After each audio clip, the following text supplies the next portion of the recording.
Hello, Dr. Stephen Mjay here. I wanted to do another recording on a spanning tree protocol that is used by Cisco switches. This is a layer 2 protocol, and I'll give you the basics in terms of how this protocol works.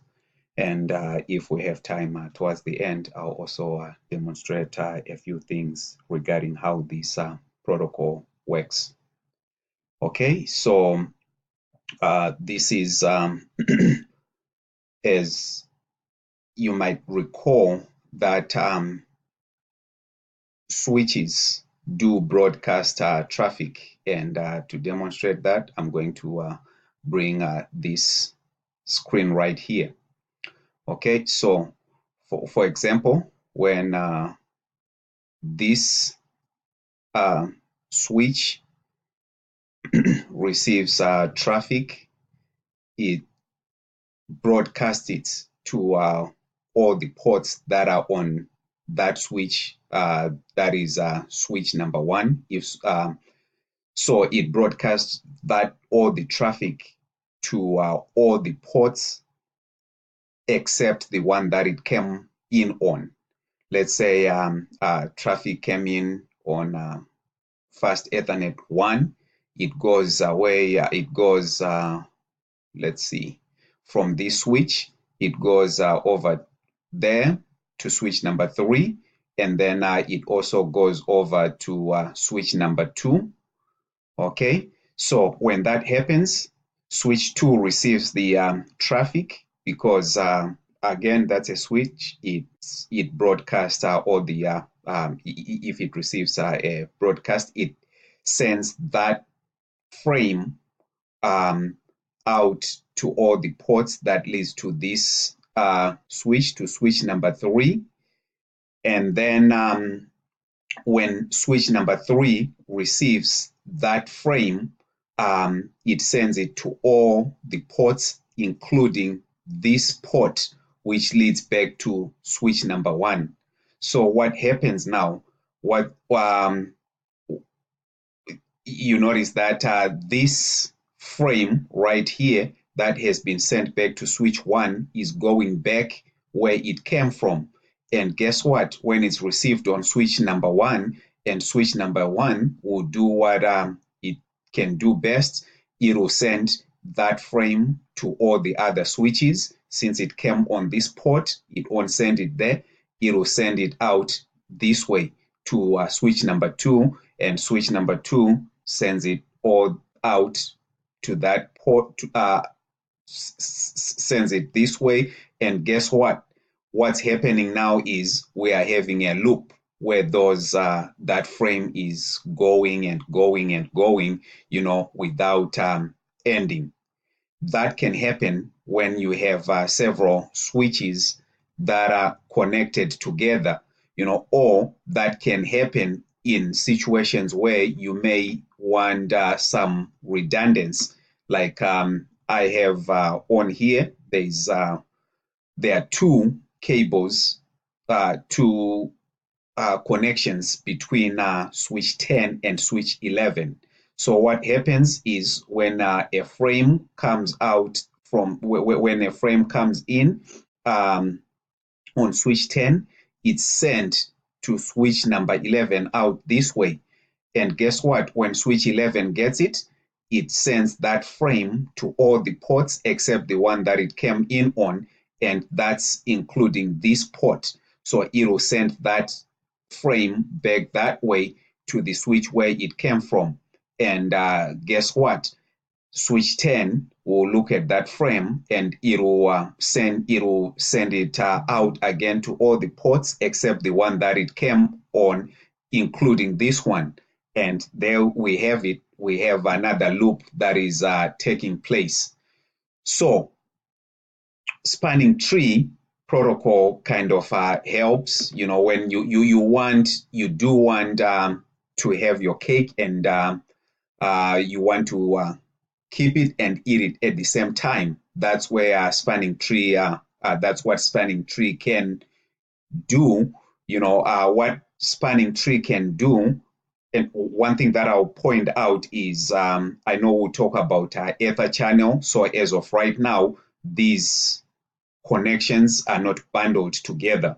So we can look at them as independent connections. There, we haven't talked about Ether channel yet. All right. So what we want to do with spanning tree is when we have redundant connections or when we have several switches that are connected together, spanning tree protocol can be set up in such a way that between these two switches, we can say this port or that connection, you can shut it down. It can be turned down using spanning tree protocol. That way, when frames are sent from this port over here over to that switch, when it's sent to this port, it will still receive. But when it realizes, when it looks at the frame, it looks at things like the bridge ID, it will realize that it came from switch number 10. And when it listens and hears that, it shuts it down. It does not forward that frame, back to switch 10. So that's where spanning tree can come in handy.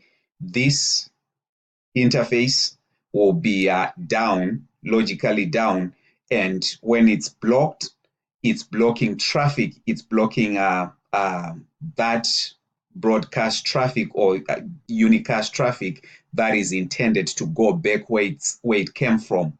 That way, with this interface being down, it's breaking the loop, or it helps with those when you have a broadcast storm. And we can have the same situation in this network, in this scenario, if this interface is brought down. That can help prevent loops. So when there is traffic that is broadcast to, it goes out this way, and from this switch, it goes out this way. And from switch 3, when it tries to send that traffic back this way, it's gonna be it will die right there. It will still listen, but when it looks at the makeup of that frame and realizes that it's the same frame that had come from switch number 1, it will kill it right there. So that's how spamming tree protocol is spanning tree protocol is supposed to work. All right, so let me, it's designed to reduce, to take care of this problem of loops that can come as the network grows, as you have several switches that are connected together. All right, so as that happens, there are some things that you need to keep in mind in terms of how spanning tree protocol works. With the switches that you in this topology, there are 3 switches. Notice that this switch on the top right corner is labeled as the root bridge. How does a switch get labeled as a root bridge? What happens is when each of these switches are turned on, spanning tree protocol is enabled by default on Cisco switches, so it's running. What happens is each Cisco sends a hello packet. It will send a communication to all the other switches and say, hello, I'm over here, I'm the root bridge. This one will send another hello packet. It will say, hello, I'm over here, I'm the root bridge. The same, all those happens. But in order to be the root bridge, there are some things that have to take place. There's those hello packets are the bridge protocol data units that are sent by each unit. And within each bridge BPDU, there are some components in there. It contains the root bridge. It contains the sender root bridge. It contains the cost. It contains the timer. All right. So within the root bridge, there is the bridge ID, and there are three important components of the bridge ID. They include the priority number, as well as the VLAN ID and the MAC address. So the switch with the lowest priority number gets selected to be the root bridge. That's how that works. And of course, you can get in and make some changes in terms of which one has the highest priority. You may want to keep in mind of this number right here, 32,768. That is the bridge priority default.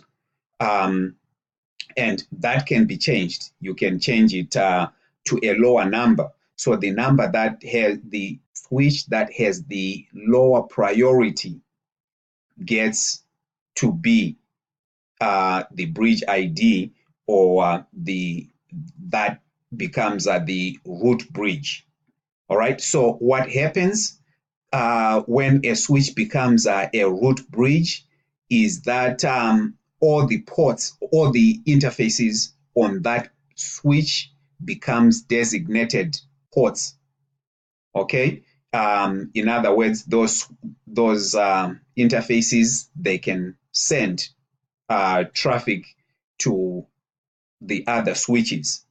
The other switches, these two other switches, they are not the root bridge. Since this is the root bridge, they do have what is called a root port. And a root port is one port on a switch that has the lowest cost to reach the root bridge. Okay, so this is the one on the top right corner is the root bridge. Okay, so this guy right here is the root bridge. And then the root port is the port that has the lowest cost to reach the root bridge. So this port happens to have the lowest cost, I should say, to reach to the root bridge. So this port over on this switch becomes the root port. This here becomes the root port. So with how spanning tree works is, since these are the two root ports, if this was to keep on going, it will cause that loop. And to prevent those loops from happening, this becomes down, and it becomes an alternate port. And when it becomes an alternate port, it means a frame from the root bridge, goes out this way, but it can no longer go out of switch 3 this way because this has been blocked. It can go down to this here, from this designated port all the way to this root bridge. It gets over here. When this switch looks at that frame, it cannot send it that way because that port has been blocked. The designated port, as you can see on there, is a selected port on a segment that is based on the cost to get back to the root bridge. And then there is the alternate port, which is the backup port for the designated port when the other side is not a root bridge. All right, so those are some important concepts to keep in mind when it comes to spanning tree protocol. I will come back again and demonstrate how this works on some Cisco switches.